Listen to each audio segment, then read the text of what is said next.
Herzlich willkommen in der Aquarellschule LADFEE. Heute zeige ich euch einfach ein paar Weihnachtsstimmungen zusammengestellt aus verschiedenen Karten und Bildern von mir, und ich werde ein kleines Gedicht dazu sprechen von Theodor Storm, einfach als kleines Dankeschön und als weihnachtliche Einstimmung für heute. Vom Himmel in die tiefsten Klüfte ein milder Stern herniederlacht.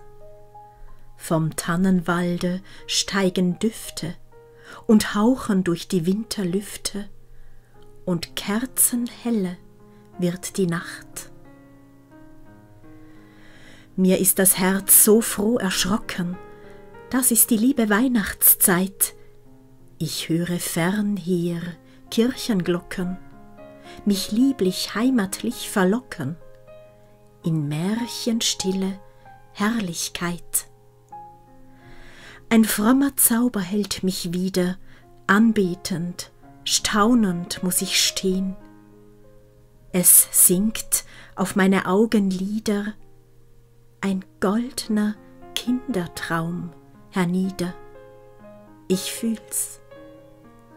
Ein Wunder ist geschehen.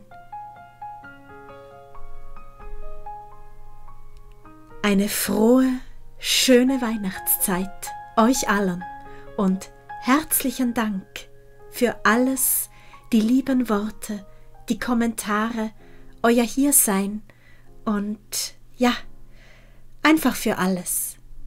Tschüss, alles Gute.